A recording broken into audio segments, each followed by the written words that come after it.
Halo semua, bertemu lagi dengan Pak Septa kali ini di mata kuliah Sejarah Nasional Indonesia yang kedua. Kita sampai di pertemuan yang ketiga yang membahas tentang kerajaan-kerajaan Islam di Nusantara. Kali ini kita akan membahas tentang kerajaan Islam atau Kesultanan Islam Cirebon, di mana Kesultanan Islam Cirebon ini bisa dikatakan merupakan kesultanan yang unik karena dia memiliki wilayah yang bisa dikatakan masuk ke dalam wilayah dari kerajaan Hindu, yakni kerajaan Tarumanegara yang ada di Jawa Barat pada saat itu. Seperti yang bisa teman-teman lihat bahwa ini adalah Kesultanan Cirebon dengan berbagai peninggalannya yang bisa kita lihat di Cirebon jika kita berkunjung ke sana. Untuk lebih jelasnya tentang penjelasan dari kerajaan Cirebon dan kerajaan Demak, kita simak penjelasan dari Bapak setelah yang satu ini. Jadi jangan kemana-mana, tetap stay tune di channel Pak Septa. So check this out.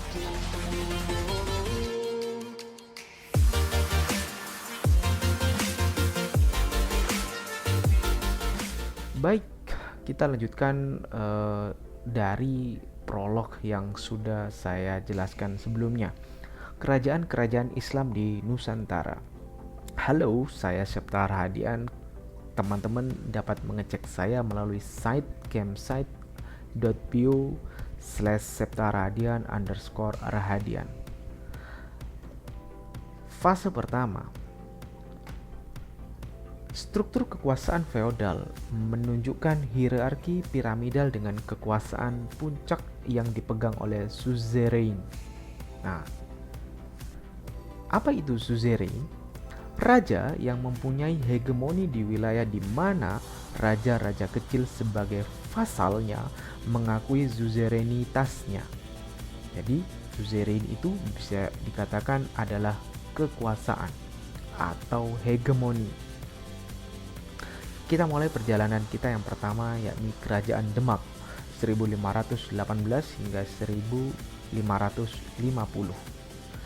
Ini adalah wilayah kekuasaan dari Kerajaan Demak, dimulai dari Cirebon hingga ke Yogyakarta, kemudian Jawa Timur masuk ke wilayah Probolinggo, Situbondo, Pasuruan, Surabaya hingga pesisir utara Pulau Jawa, Jepara, Yuwono dengan pusatnya di Demak di sini.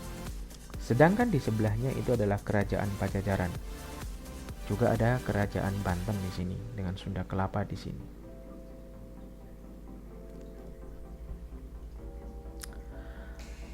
Bukti-bukti yang bisa dijelaskan mengenai Kerajaan Demak. Yang pertama, kemungkinan ada di daerah Cina dalam dinasti Demak yang tidak tertutup. Ya, pada abad ke-16 ada penghuni di kota-kota pelabuhan yang berasal dari Cina. Dan yang ketiga, berita dari abad ke-17 dan tradisi Jawa Barat memperkuat soal keturunan Cina yang sudah memeluk Islam. Apa keterkaitan antara Demak dengan Cina? Kerajaan Demak. Jadi raja yang kedua.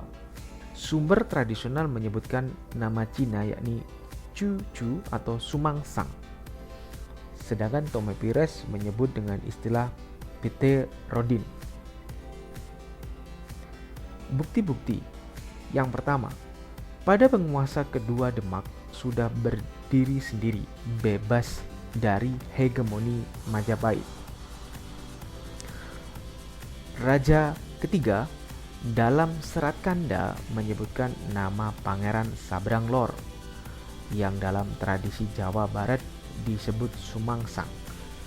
Sedangkan Tomepires menyebut dengan istilah Pete Rodin. Atau menurut teori Rouffner, Pete Rodin adalah Pate Unus atau Pati Unus.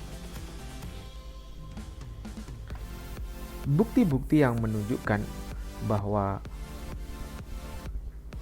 Pate Unus itu menurut Pires berasal dari Kalimantan Barat. Pada tahun 1470 pindah ke Jepara sebagai pedagang. Cerita dari Barus menyebut jika Pate Unus adalah seorang perompak yang berhasil dalam perdagangan.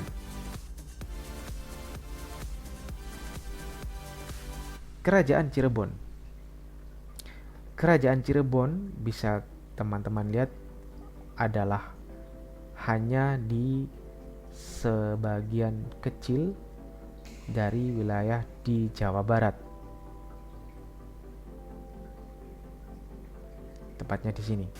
Ini Kesultanan Cirebon.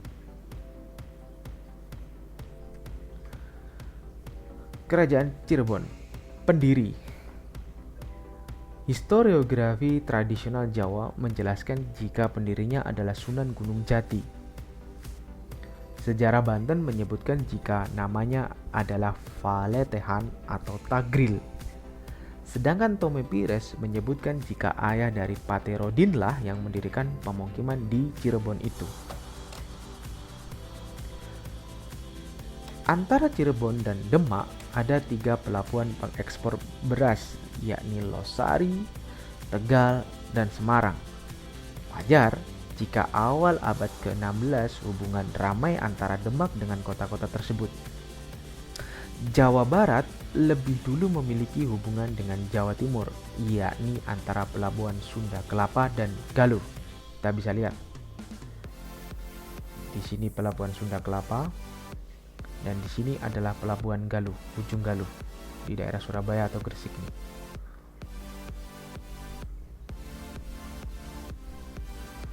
Sumber tradisional menyebutkan hubungan pendiri Cirebon dengan tokoh di Jawa Timur seperti Raden Rahmat atau Sunan Ampel.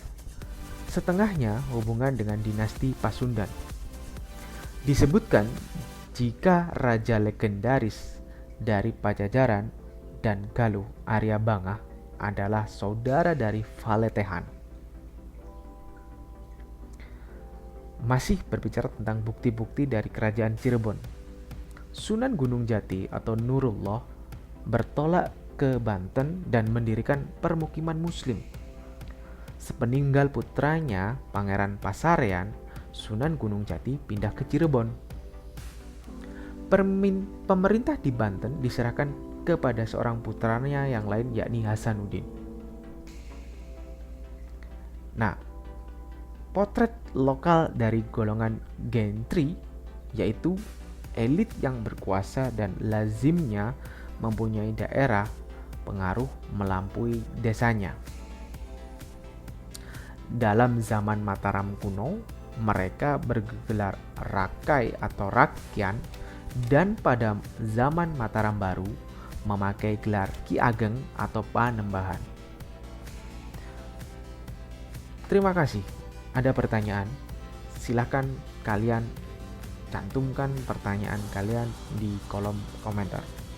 Saya kira cukup untuk pertemuan hari ini.